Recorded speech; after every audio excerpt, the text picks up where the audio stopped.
SoFi is an actual growth.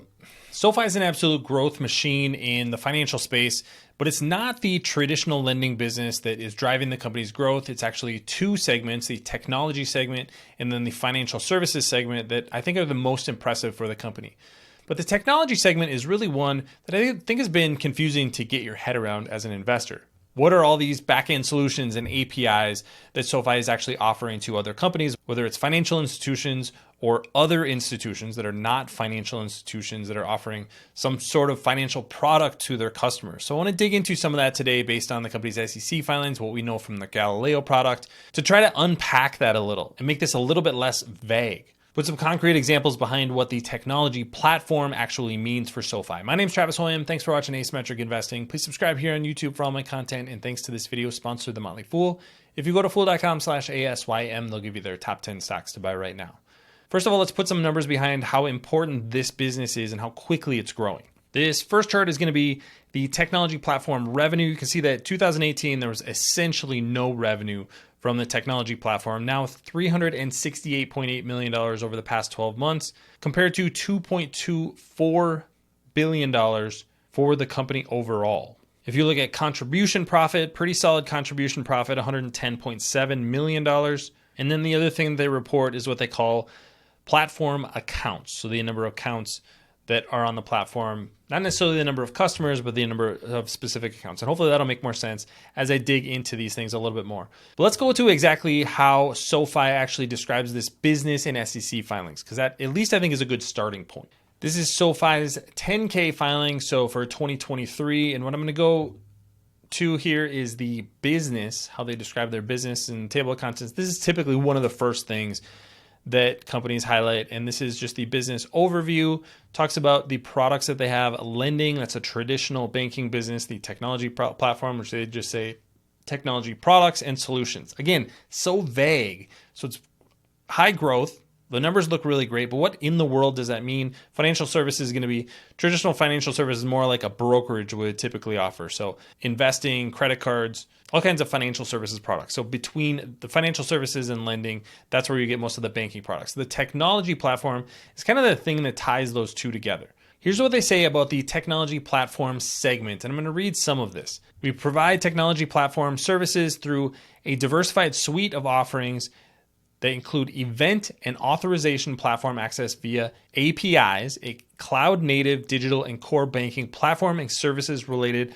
to both platforms. So basically, these are technology solutions that you can tie into as a third party and offer basically as a white label financial services product. Customers include financial and non-financial customers in North and Latin America. And then revenue is through the use of the platform, either on a per use basis or an overall license and maintenance fee service arrangement. So basically, these are each negotiated solutions that SoFi is going to have with their customers. There are other add-on technologies as well, like an AI-based virtual assistant, all kinds of other things that you can add in. Galileo is going to be the biggest piece of this, and I'll get to that in just a second. That's the example I'm going to use. But that was really the push into some of these technology services as a platform for other companies, was the acquisition of Galileo. And that's it. That's all they say about it. Then they move on to financial services. So they have a ton of information about what their lending segment is: personal loans, student loans, home loans, the lending model, the amount of risks that they take, underwriting process. Then they have one paragraph about the technology platforms. This is what I mean when I say that they're giving a lot of information about these other businesses, and then this one is kind of vague. So I wanted to dig into this a little bit. They do have a little bit of information on some of these explainer pages. The thing that really stuck out here was collaborating in payment processing, providing a quicker and more innovative approach to bringing debit cards and banking capabilities, including buy now, pay later through their pay in 4 option, the AI chat service I talked about earlier. But again, it's a little bit vague. So when you go to Galileo Solutions, I think this is where it starts kind of making a little bit more sense. And I'll try to use a specific example here.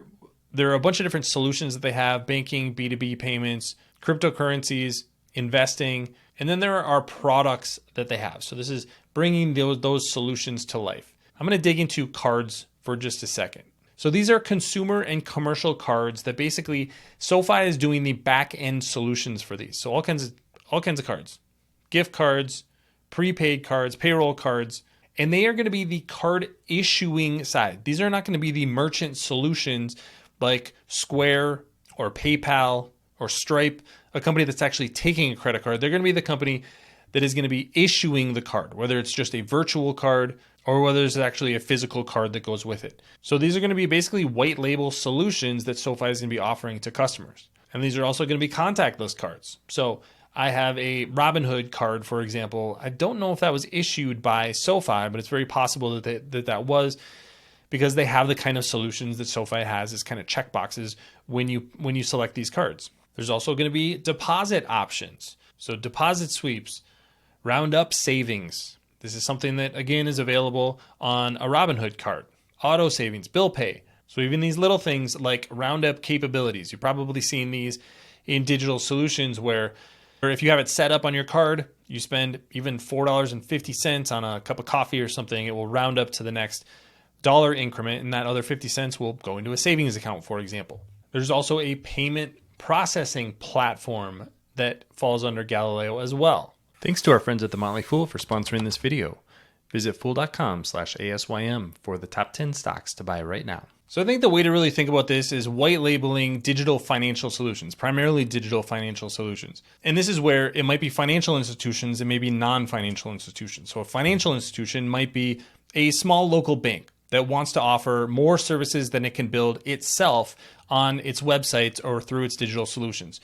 So they can tap into a company like SoFi, have all of SoFi's capabilities, but everything looks like it's coming from that small local bank. That would be a way that financial institutions would maybe use this kind of a platform. The other example that always comes up in my mind is health savings accounts. So in the US, some insurance companies have what's called a health savings account or an HSA, where you contribute a certain amount each month to that HSA, and then that money needs to be used for health-related purchases. And you can deposit that money tax-free. So it's a tax savings account. But you typically get a card. You get a credit card.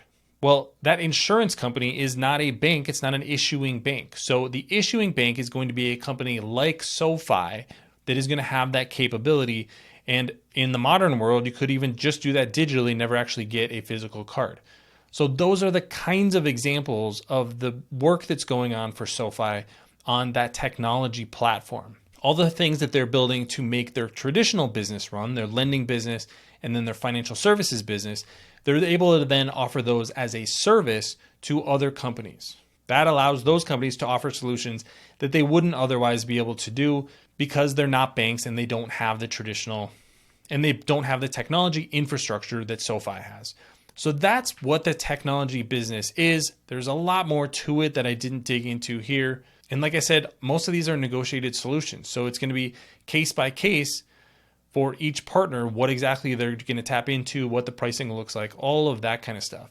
But the fact that SoFi has this technology infrastructure means that there are thousands of companies that can tap into them for a relatively low cost, and they're able to spread their own costs for building out that infrastructure across all of these customers. So that's the advantage of having a technology platform.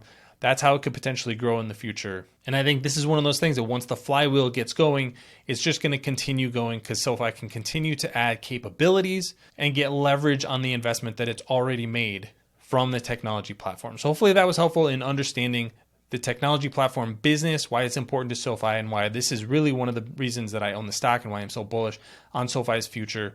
Let me know what you think about SoFi and SoFi technology in the comment section below. Don't forget to subscribe to Asymmetric Investing. Thanks for watching, everybody. See you here next time.